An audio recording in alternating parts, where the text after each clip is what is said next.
everybody, I'm Justin Bell and welcome to Drive To Win. I'm here at the SiriusXM studios inside the beautiful Wynn, Las Vegas. Well, if you're listening to us right now as one of those early people that like to catch the show on SiriusXM ESPN Extra Channel 81, thank you for taking the time. And of course, if you're on the SiriusXM app on demand, wherever you are in the world, I'm very happy that you are joining us. Well, we have David Hobbs joining the show today. As you know, he is a voice of Formula One for about 20 years. So always a big fan of Formula One, and I've enjoyed offline talking with him about the races. So I can't wait to actually do it online. Well, the fifth race of the year just concluded in Jeddah, Saudi Arabia. What did you think, guys? I thought it was actually pretty action-packed. Under the lights, another race under the lights, which brings in so many more dynamics.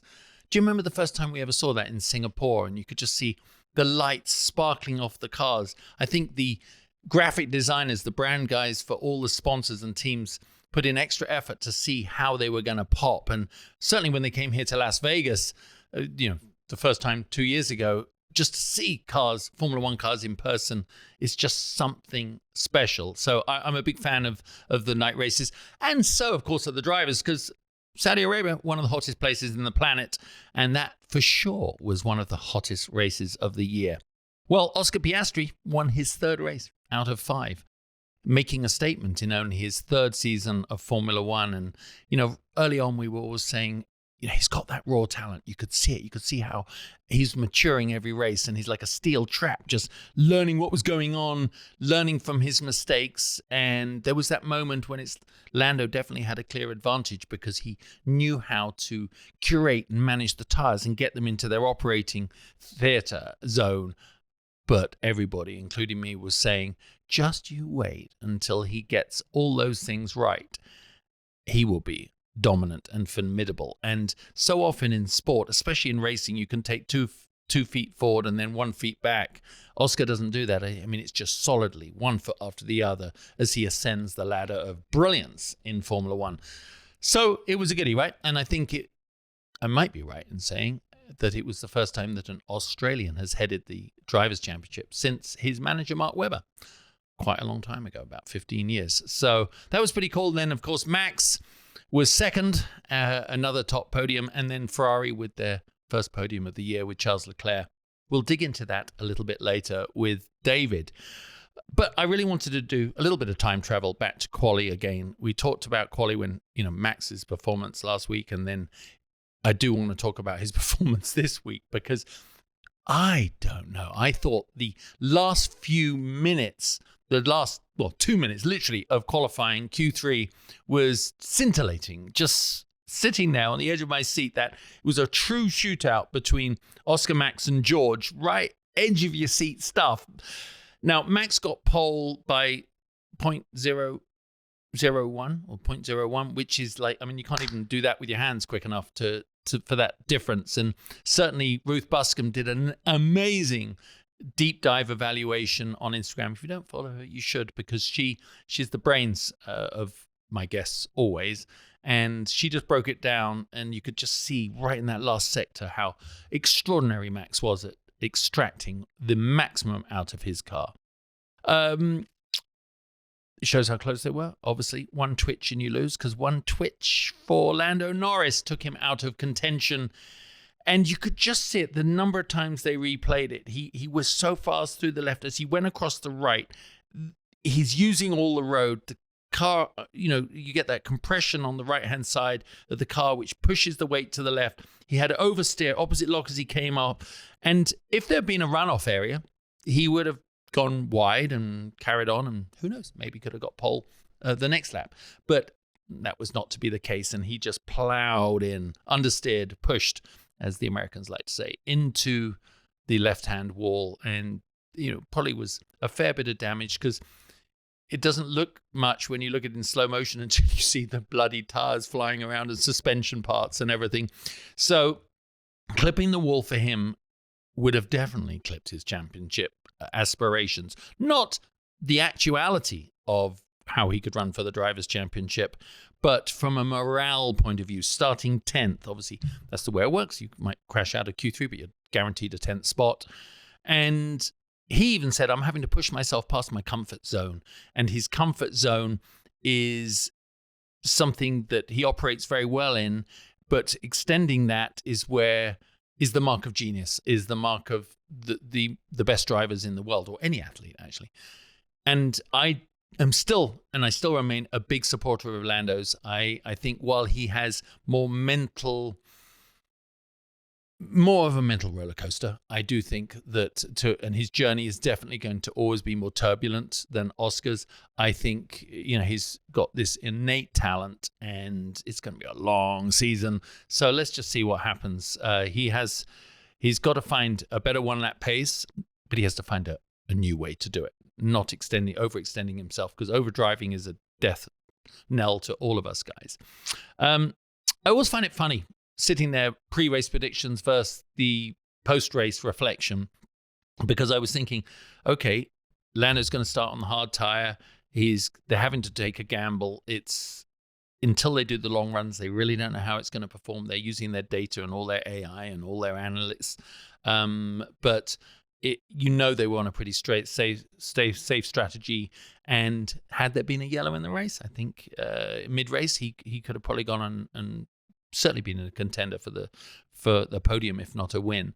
But I did talk about it last week. I was excited to see how Pias-three, when he's at the front of the grid, will react and how he will approach going for the win again. His confidence is at an all-time high.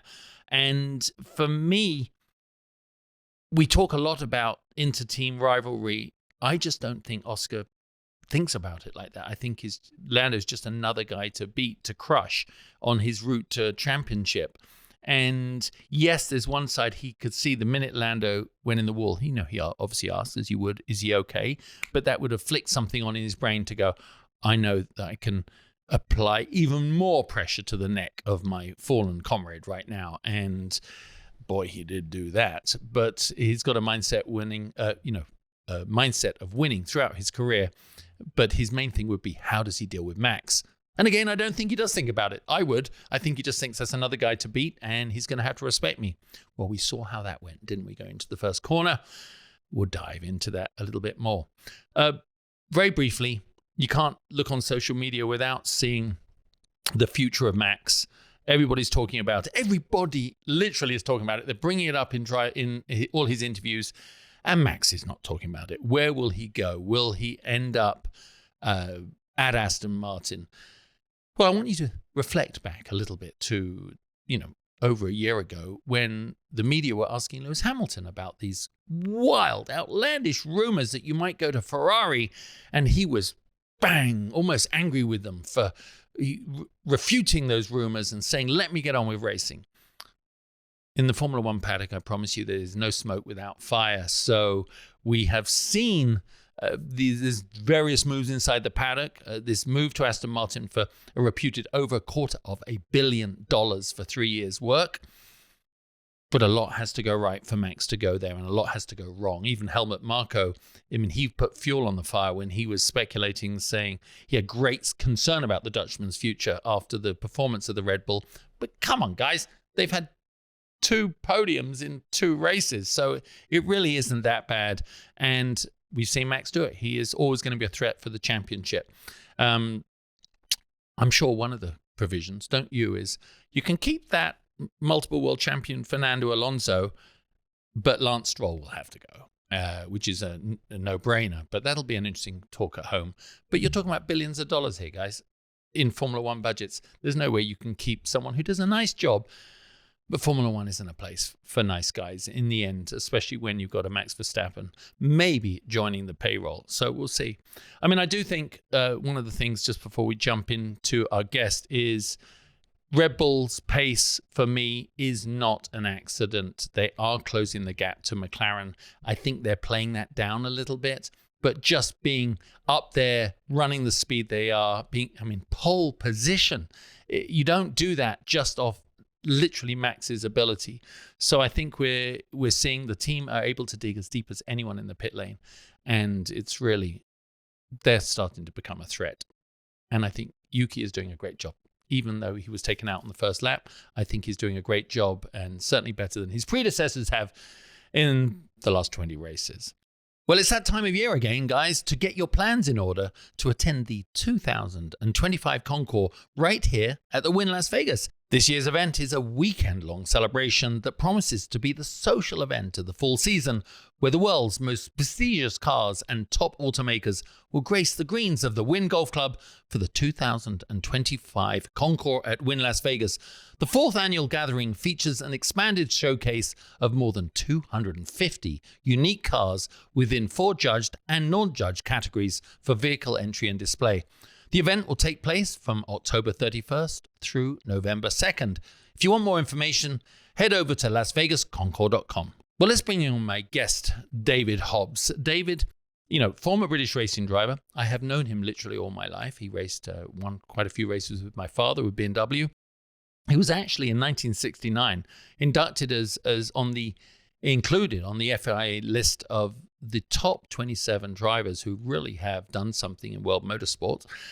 He was inducted into the Motorsport Hall of Fame here in America in 2009, but we know him really best as one of the most popular TV commentators. He was with CBS and then Speed Channel and NBC covering Formula One, and he and Steve Matchett and Lee Diffie, they still do town hall seminars because they were so popular on their opinions on the race. And Dave is just one of those great guys. He is also one of the funniest guys ever to be in the pit lane. If you ever get the chance to hear him do after dinner speaking, if he's not asleep by the time he gets to talk, he is one funny guy.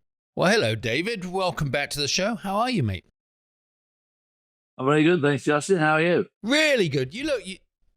Las Vegas is actually beautiful. It's you're not melting and drying out like a desiccated lizard in the desert yet. It's like early 80s and very nice. That'll be coming in a month or two.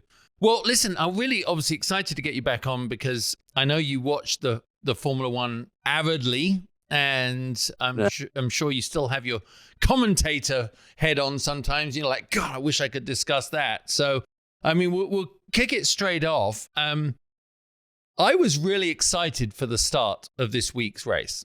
I was sitting there with anticipation going, I think in the next 15 seconds, we're going to see some crap go down. And boy, it did, didn't it? I mean, wow. Well, Pias-three did to Verstappen what Verstappen keeps on doing to people all the time. Gives them nowhere to go. They run off the road. And most of the time, of course, he gets away with it. And this time he got a 5-second penalty. And boy, was he ticked off. I mean, very ticked off. Wouldn't speak to anybody. I mean, gave David Coulthard a very short shrift in his post-race interview. So what's sauce for the goose is obviously not sauce for the gander. I thought Piastri did a very stout job. Obviously, he got away just slightly quicker, and they all arrived there at the same time.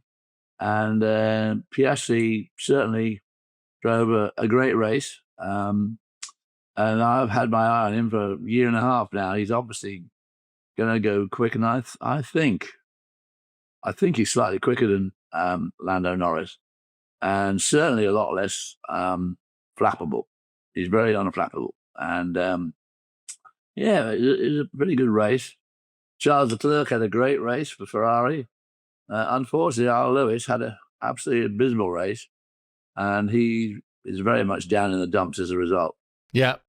I mean, I think, for me, it was a question at the start, how brave will Piastri be? I mean, how is he going to react to a 4-time world champion on his right? And the answer was, he really doesn't give a damn. And I think that, as you just said, that is the makings of something spectacular. And I think Max was doing, as you said, exactly what he would normally do. And so many times I've talked about it, David, whether it's Russell, whether it's Lando, they all acquiesce to Max's bullying.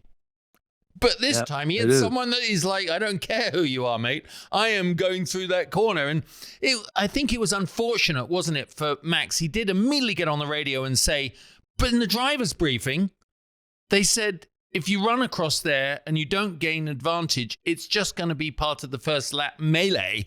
And they obviously did say it in the driver's briefing because he came straight on the radio and said it. I think that you'll find it, I mean, it was a pretty close call, but I think that Piastri was just very, very, very slightly in front Mm. when they get to the end, which seems to be the main criteria. And but the thing was that, of course, normally, I don't know about Lando acquiescing so much as the FIA acquiescing. Every time Verstappen forces somebody off the road, somehow they get a penalty for putting all four wheels over the edge, and he doesn't. Yeah. So I thought it was great for somebody to, and of course that's what it needs.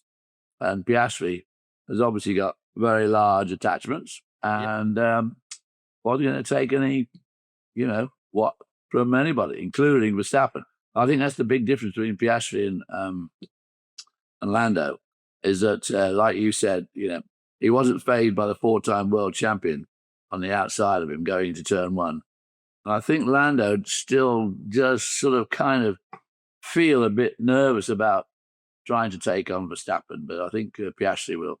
It's going to become a very interesting year as the year goes on. Now, not Zach Brown in lots of ways, because Piastri and Lando, it's bound to happen. I mean, you just can't do it without.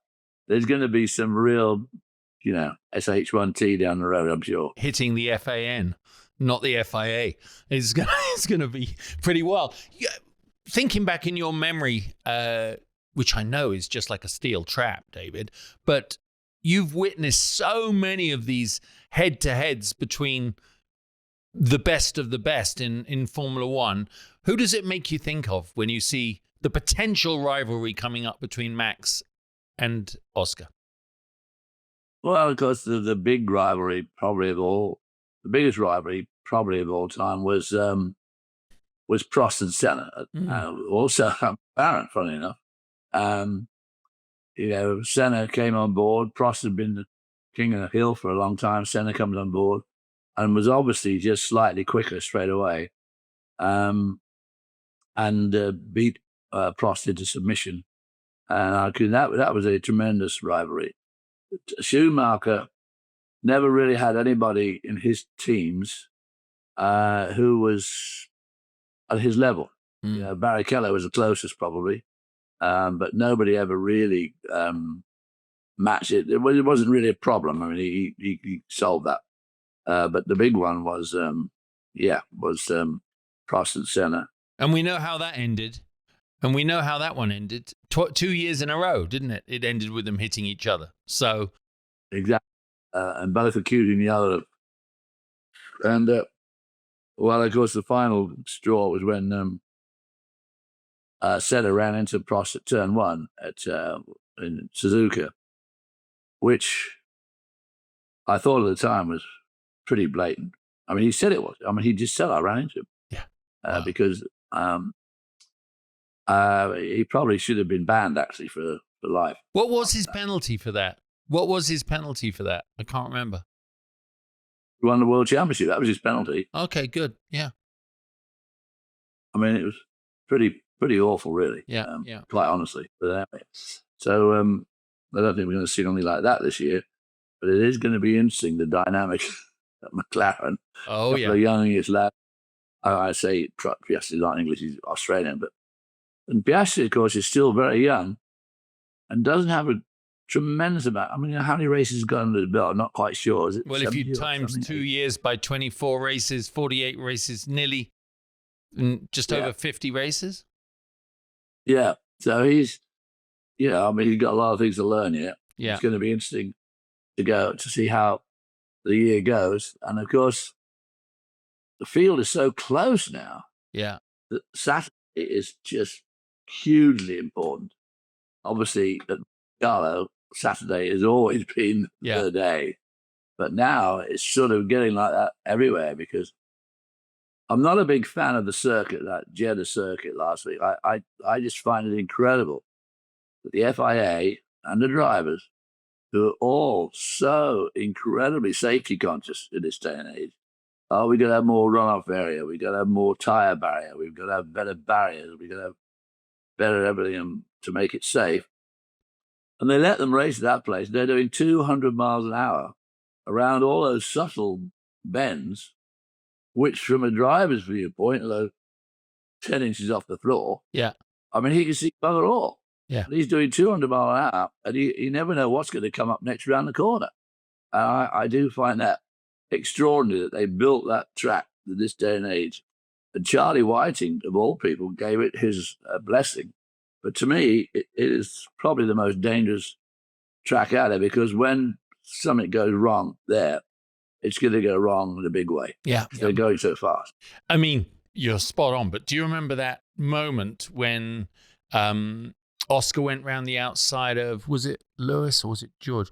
I mean, in the dirty part of the track, up against the wall at 200 miles an hour.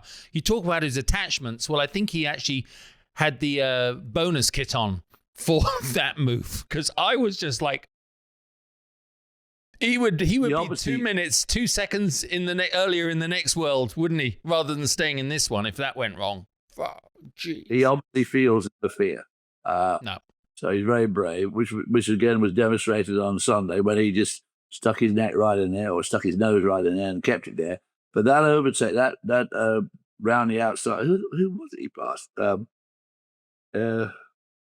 I can't remember. Hamilton, was it? I think it was Hamilton. Yeah.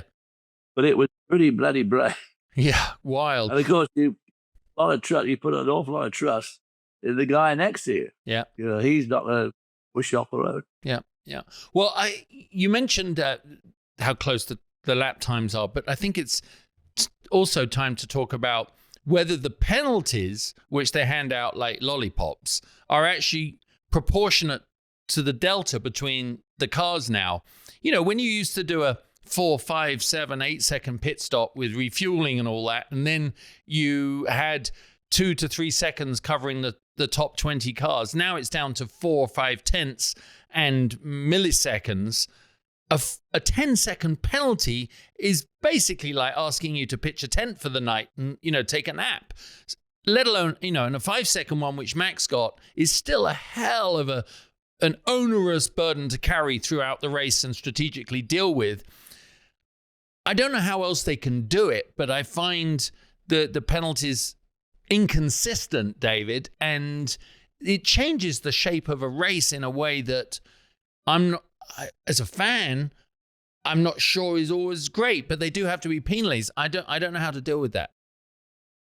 Well, I don't. I mean, it's the same. You have it's a bit like this engine change business. I mean, you get like a 10 grid spot penalty, which is obviously a complete kiss of death. You might as well pack up and go home. The starting 10 when you were on the pole, for instance.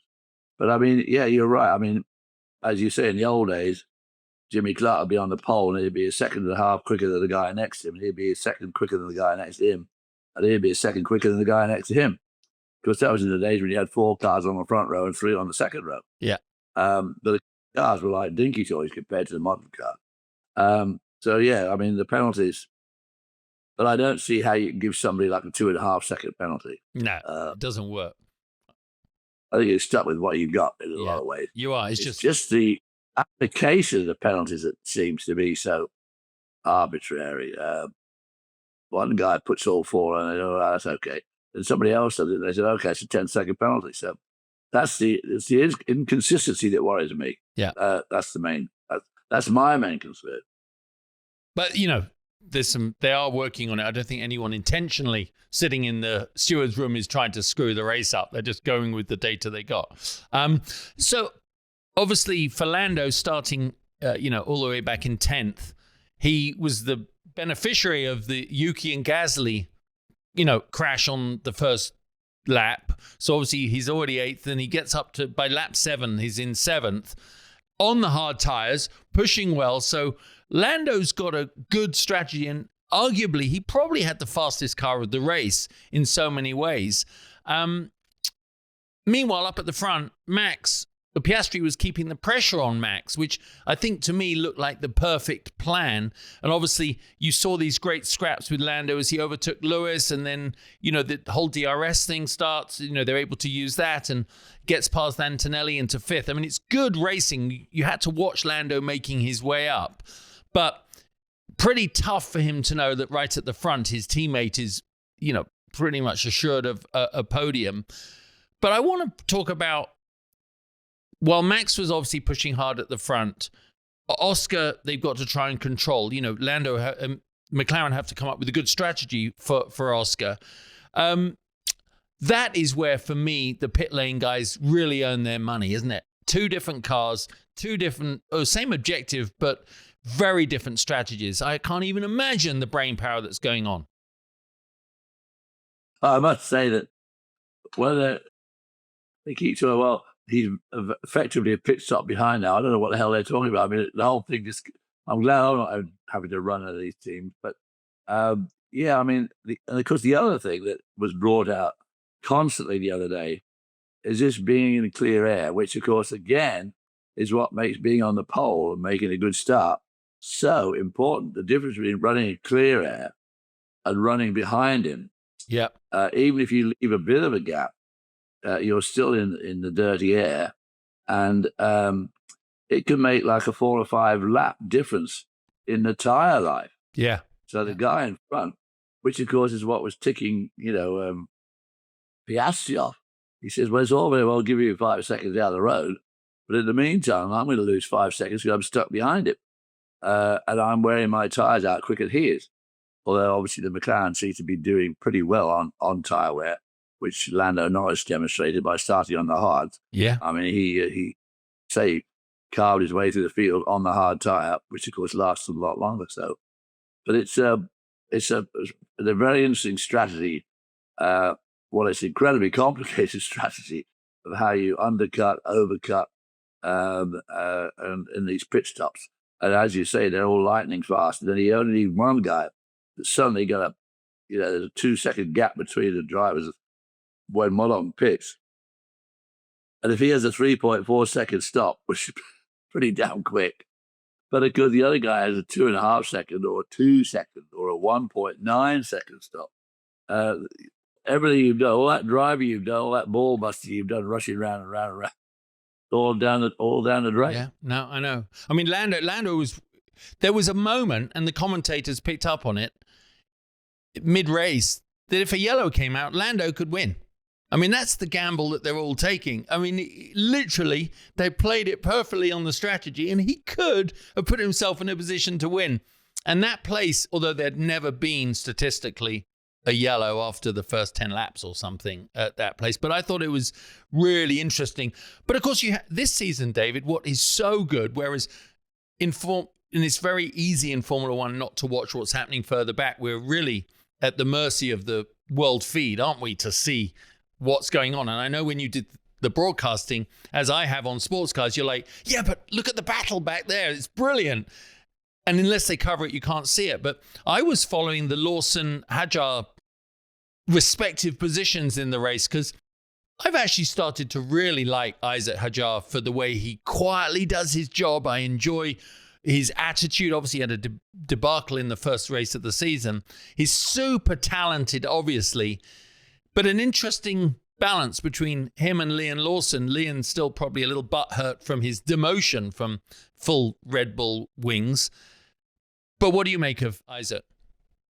Well, I had a tremendous amount of respect for Liam because when he came in 2 years ago, jumped in, he was as quicker than Tsunoda straight away. Yeah, in the second Red Bull team, and I really thought that he would, come to grips with the Red Bull pretty quick. But it is sobering for him, who I think Liam is a very quick driver, and he jumps in that second string Red Bull, and Isaac Hadjar, who's on his fourth race ever, one race ever, is quicker. Has been quicker all year. I mean, Hadjar is obviously an extraordinary talent. And I think he's somebody that one's watching very closely. He's obviously extremely, extremely good. I must say that Behrman seems to be pretty good too. Yeah. I mean, we knew he was good when he had that great 7th place in the Ferrari, I think it was, in his first ever race, wearing a red race suit. I just can't get my head around it. Your son Greg and I were slopping our way around in junior formula together, trying to get a little bit of sponsorship and trying to make our way even onto the racing ladder. At the same age, these guys are flying in private jets wearing red race suits. It's it's a bit humbling, but it is a sign of the times. But these guys are coming in so prepared. Do you think there's ever been a generation of young drivers as well prepared as these ones? Well, no. I mean, because, when I started racing, I drove Mum's Morris Oxford, which probably had about 48 horsepower. And it was a saloon car, and I raced on Michelin X tyres, and it was a bog standard street car. So it was hardly challenging. And I was always put in sports car races with people that had 100 more horsepower than I did straight away. So I was never racing anybody. So I had no actual racing experience. And then people like Jimmy Clark had the same thing. He had a lot more money than I did. So he had a Lotus Elite straight away, and but he was very quick straight off the bat. But by the time these kids get into Formula One now, they've all been racing for 10 or 15 years. Yeah. Well, at least 10. They get in at 17. How old is Antonelli? Is he 17? So he's 18 now, isn't he? I think he is. And there he is, already 10 or 15 points ahead of Lewis Hamilton in the World Championship, for God's sake. Yeah. He's only done like 6 Formula One races too. But he's doing better. If you think about it, David, he is doing better in what was Lewis's car than Lewis was. I know it's a different season, but he's doing better. Yeah. First year.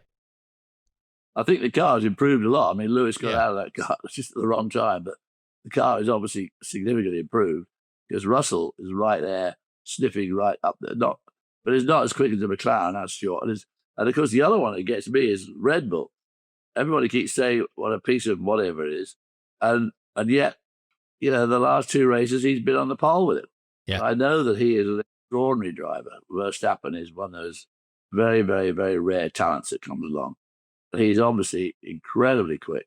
But, Tsunoda's not that far behind him. So, obviously the Red Bull, I don't think is quite as bad as people were saying it was.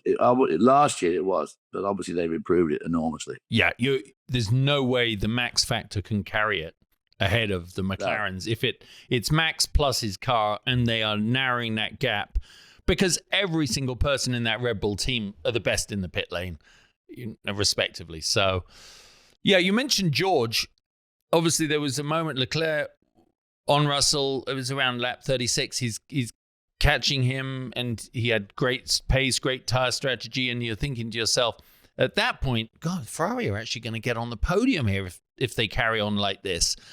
What do you make of Ferrari overall this year? Obviously, for Lewis, tough, but in the middle of if he was a rookie, he wouldn't be looking that bad, would he? But he is, a 7-time world champion, so we expect a bit more out of him. He is not enjoying himself. We'll get to that in a minute. But Leclerc is arguably one of the fastest men on the track. How do you think his season's unfolding at that point? Well, as of this last race, he's on the podium, their first podium of the year. The car obviously was not that bad. Lewis Hamilton, with the same car, keeps on saying, well, I've got no grip, I'm sliding around. I can't put my finger on it. I can't say, well, we definitely need more of this or more downforce or less downforce. But he said, I just don't have any grip. I'm just wondering if really Lewis has kind of lost grip. He keeps saying, well, he keeps saying, well, I'm just slow. And that's not a very clever thing for him to be saying, I'm just slow. I'm sure that Fred Vasseur loves to hear him say that. But I think Charles Leclerc had a heck of a race. But it did, and he was catching Verstappen towards the end. He might have even finished up second. Yeah. But yes, Ferrari is obviously off the pace of the McLaren, but it seems to be on a better par with the Mercedes. And it's the case now of, unfortunately, Lewis getting on with the job. Yeah, as they said, that everybody, I think it was Zach Brown, all the teams are one small upgrade, and it could come at any minute from becoming a podium or a race-winning car. And that's quite mind-blowing, that they used to have to come in with a full rethink, right, and design of the front or the rear or the under tray or something. Now they're coming in with a little bloody thing on the rear wing or the front wing or something, and they can make all the difference. That just shows how close they are. So that's what must be both inspiring to all the teams when they turn up on a Thursday, and also demoralizing on a Sunday if you're not the guy that made the improvement. But yeah, they're bloody close to being right there. They'll start off, you see the grid is covered by maybe second and 3/4, 2 seconds, the whole grid. Then suddenly there's Lewis Hamilton, who's 7th. And he's 30 seconds behind his teammate, who's 3rd. Yeah. So the field soon gets strung out, which is all to do with tyre wear, I guess, and other, contingencies that happen in the race. But it is interesting how close they can be. And yet, at the end of the race, somebody's miles down. Of course, the other team that's having an absolutely miserable time of it, even more miserable than Lewis, is, of course, the Aston Martin team. I don't know what's happened to them. I think have they literally checked out waiting for next year when they have the Newey effect, they have potentially new driver. I don't know. But you can't when you have Aramco and all these big sponsors and a Fernando Alonso. I can't imagine Fernando at 41 or whatever he is content just to troll around at the back of the field. I just can't imagine it. It's too dangerous, because they're still bloody dangerous driving a Formula One car, not giving it 10 tenths, isn't it? Well, but you can be giving it 10 tenths. You're still a second off the pace, but you can be giving it 10 tenths. And yes, it's very dangerous. Yeah. And but I just read the other day that they think they got an issue with their wind tunnel. Well, what's a wind tunnel cost? 40 million? Yeah. 50 million? I mean, they're not cheap. And they're saying the readings are inconsistent or not consistent with what they think should happen when they put modifications or upgrades in the wind tunnel. They're not coming out how they thought they would. Now they're wondering whether it's their wind tunnel. Well, boy, oh boy. Can you imagine there's someone with a very big bead of sweat running down their forehead? Because I imagine that Stroll is just a delight to deal with when the wind tunnel isn't emerging with the right results after he put 40 million. Can you imagine? Yeah. Why? Scary. So obviously, end of the race, there we have it. Oscar Piastri wins. And then Verstappen in second, and as you say, Charles Leclerc on the podium, made for a great podium. But here's something to think about, David. You must have seen it so many times watching drivers come into Formula One, watching them transition from being a contender to being a champion. Oscar Piastri, for me, this race was significant. It was brilliant. I think it's going to be very consequential. And it's not exactly like he was lacking in self-confidence before he went to win his first ever race. But now it must be irrefutable in his mind that he is a winner. What does that bring to the table?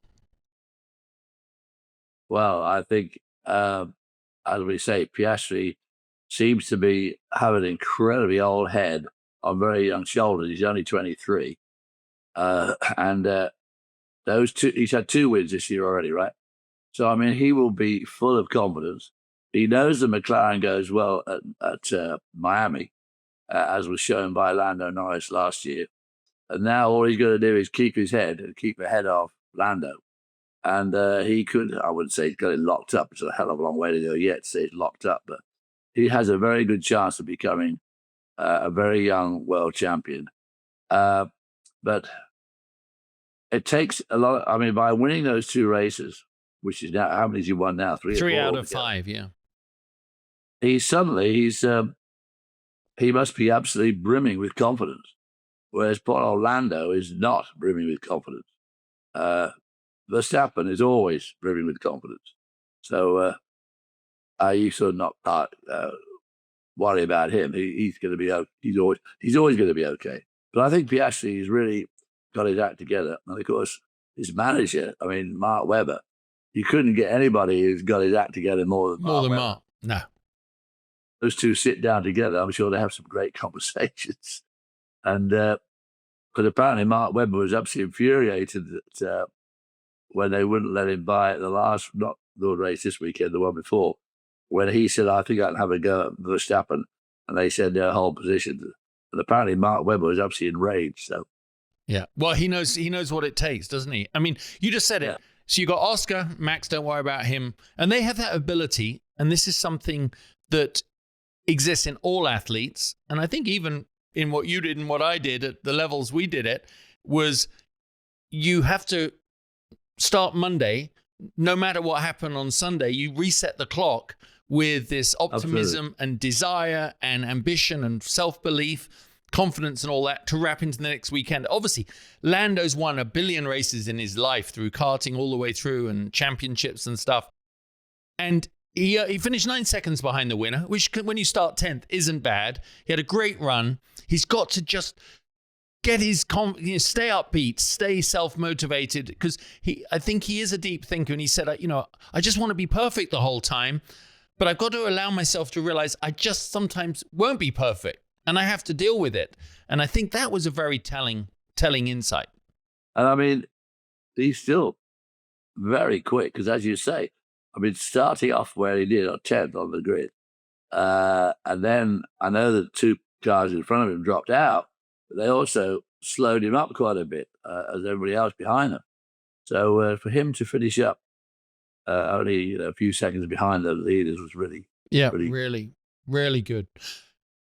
Quick car. Yeah. You mentioned, we mentioned Mercedes a little bit earlier and Russell. I call Russell like that sneaky guy, David. He just is under the radar. He's charming. He smiles at you. But I reckon he's the one that gets the girl while the other guys are still getting pissed at the other end of the bar. I've said it before, right? He knows what to do. He just keeps delivering. And Antonelli's obviously doing the same thing. And I've got a theory on Antonelli that after that, crazy debut last year where he wrecked a couple of times, I reckon Toto Wolff is managing him so well, saying just keep delivering great top 6 results. You've got the talent, but I don't think they've unleashed him yet. I don't think the car's ready to unleash him. But I really like watching those two. I think if you look back at last year, McLaren were nowhere at the beginning of the season. They ended up winning the manufacturers. I'm not saying or predicting Mercedes are going to do that. But in a series, a championship that's this tight, you never know what can happen. And Mercedes are right there. They are very much right there. I mean, they're not quite as quick as the McLaren, obviously. I think they're just a hair quicker than the Ferrari. There's not much in it. But Antonelli has been an absolute revelation when you consider the way he drives. And he's only if he's 18, he's only just 18. I mean, he is still, when I was 18, I'd only just left school.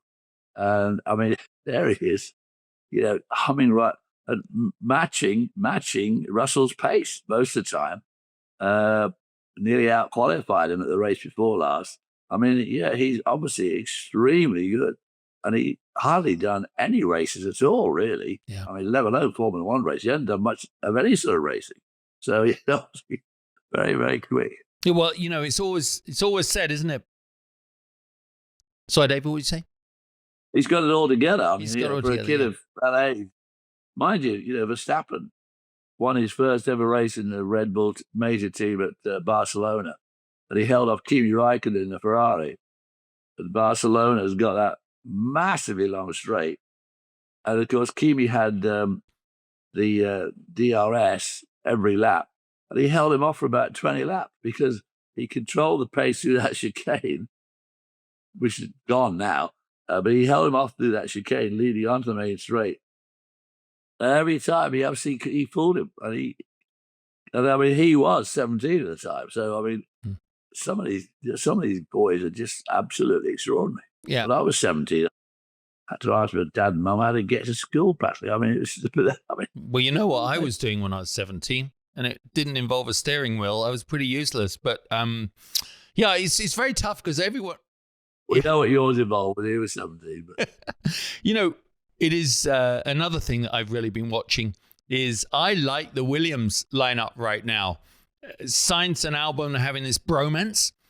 I think they're complementary to each other. They seem to both respect each other's abilities and talent.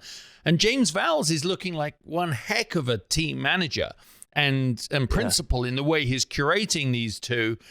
I've always thought Albon, by the way, would be a cool guy to hang out with as long as Carlos. But it's a great start to the year, and they're definitely the best of the mid-pack. Yeah. Well, Carlos complained, didn't he, to start with? He said, because he was very quick in the test in Bahrain. Yeah.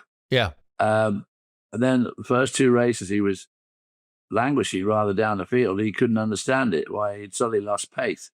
But this weekend, or last weekend, he really picked up the pace and was very competitive all weekend. And the car was looking extremely good.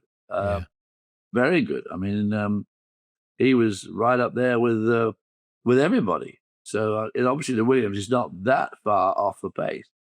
And the other one that's a bit of a surprise is the Alpine. I mean, it too is suddenly perked right up. So it's quite quick.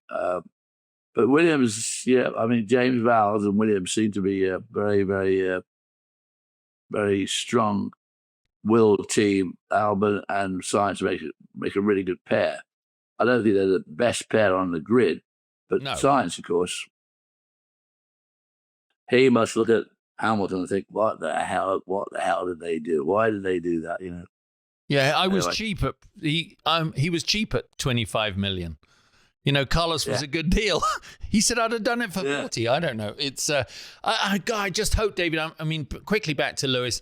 I can't believe, with all his experience, with everything that he is as a driver, I just can't believe that he's already 5 races in, head down, expressing to the media the same despondency that when he was wearing the Mercedes race suit. And I don't think the Italian media are going to like that at all. And on an emotional basis, he's obviously, he knows what social media and critics can do to you. He's grown up with it. But when the Italian media turn on you, on one of their drivers, we haven't seen that yet, but I wonder how long their patience is going to be. I think it's coming. I think one of them made some comments, I think it was today, some comments about Lewis and not what they thought, not what they expected, not what they hoped for. A lot of hype all through the winter. There was huge hype about Lewis, and he's just not living up to it. And I really did think that after the first race, well, I mean, he won that sprint round. I mean, how the hell did he win that sprint race in China? No. I know he loves China. I know he's very good there, and has won more races in China than anybody else. But still, to be on the pole and win the race so easily, and then, in the big race, Leclerc outpaced him, but only just. Yeah. And he seems to be getting worse, not better. Yeah. Well, it's a high pressure environment, that is for sure. And I am a fan. I do believe you don't become a bad driver overnight, and he's obviously exceptional. And if they can just get the qualifying right, it does seem that if you can be out front, you can control a race. You can be in the top 3, at least you have a shot. Well, let's preview Miami, David. Obviously coming up in 2 weeks. I know after a triple header, everybody is absolutely knackered, having been across the Middle East, and that's especially hard on the team personnel, the catering, everybody back home, the logistics guys. The drivers, sort of on their jets and have to train in between times, but it must be grueling for everybody else. They make their way for our first American race. It's a twisty, tight, obviously very humid Miami, but I've got some thoughts. Who obviously will run fastest? Can Max keep up his pace in the face of the 2 McLarens? But maybe equally as important, that thing about resetting the clock. Will Lando be able to, block out the way what happened? Obviously in qualifying last week, he knows he's got to stay on top. He's got to stay on a par with Oscar because he cannot allow any further creep to happen. It's a street track again, so they have to be so committed. What are your sort of storylines that you're looking forward to next week, in 2 weeks? Well, it is a tricky little track. I've only ever been there and just looked at it once. It's got some very tight corners, and it's also narrow. and there's a lot of things to hit, which is one of the things I don't like about Saudi Arabia, is there are a lot of things to hit, and you're going 200 mile an hour. In Miami, you don't really have that sort of same issue, but there are a couple of good overtaking spots in Miami, which is true, and it can be pulled off there, but that first complex is very, very tricky. And, the best handling car should be, but of course, the other thing that amazes me about Formula One cars now is how one car is really good on short, tight tracks, and the other one's very good on high-speed tracks. You'd think a good car would be a good car wherever it was, but it doesn't always work out that way. So I think that the McLaren should have the front row locked out. And Charles Leclerc, he's very good at Monte Carlo. It could be that he'll be right up there. And of course, so could Russell. And of course, so could Antonelli, because he shows absolutely no fear. So I think I'm expecting a very, very, very close grid. And I'm really pretty sure that the McLaren should lock out the front row. I think you'll find that Russell will be in the top 3 or 4. Yep. Antonelli might be right with him, and Leclerc is going to be there. Now, what Lewis is going to do, I cannot tell you. He had an incredible career at Monte Carlo, so he's used to tight tracks, but he's used to walls being close. So it's going to be interesting to see how he gets on. I think the Williams probably won't be quite as good there as it was in Jeddah. Alonso should do a bit better. The Alpine, I fully expect Gasly to be up there in the top 10. I think he'll get to Q3. I don't know about the other Red Bull guys, Hadjar. Hadjar might be right up there. I don't think he'll be in the top 10, but I think it's going to be a very close and intense race, because they were complaining about the heat last week in Jeddah when they raced in the evening, late in the evening. I think Miami, if it's only like it is at the moment, in another week or 2 weeks, it's going to be right up there, 85, 88, and of course humid. So it's going to be a tough weekend for everybody again, I think. A very tough weekend. Yeah. Does that start of it anymore? Is there what's after Miami? Is it Imola, or is it the week after, or is it 2 weeks after? 2 weeks. I think they have a 2 week jump. Well, I think the big thing in Lando's favor is last year he was no win Lando, no win Norris, if you remember, and he turned that on his head. So I think that'll be in his favor, and his confidence should be up. I think, as Tom Christensen said, is this season has all the ingredients to be literally one of the best in memory when it comes to Formula One. And I'm sure, David, that there are moments that you would love to be back in the commentating booth, being able to tell the American audience what you think. Although they do a really good job, these guys. I watch F1 TV, but I think the commentating crew are spot on. I have so many people who say to me at any sporting event, racing event, "Oh my God, I wish you guys were back in the booth," and all that. But I think that David Croft is just a little bit on the rev limiter. And the problem is he's on the rev limiter when the race starts. Yeah. So really happy. He hasn't got anywhere to go. But the rest of them, Karen Shanduk is fantastic. And obviously Martin Brundle is in a class of his own, and he's very, very good. They're all good. Bernie Collins is terrific. Yeah. The only trouble with Bernie, I can't understand what she's saying, because that strong Northern Irish accent. So I don't know how the American audience does with that. I suppose if you live in Boston, I suppose it's fine. But exactly. No, very good, very good. And of course, it's the same TV people that do it. They've been doing it for years. They do a heck of a job. And to go back to your point of earlier on, they do actually get back into the field and watch racing back in the field. Yeah, quite a bit. There's a good race going on. They go back and watch it, which is very good. Well, David, thank you very much for breaking up your Florida afternoon. You were probably about to head out to the pool in your Speedos, knowing you, being a good old Brit. Yeah. Join my dad out there. Well, thank you very much, obviously, to you. All right, Justin, thanks for having me. Appreciate it. Well, thank you very much to David Hobbs for taking the time to join us. And of course, to Mobil One for the love of driving. It's a beautiful venue here at the Wynn Las Vegas and inside our high-tech, state-of-the-art Sirius XM studios. You know where to find us if you want to be the early bird. It's 5 p.m. Pacific, 8 p.m. Eastern Time on Wednesdays on the Sirius XM ESPN Extra Channel 81.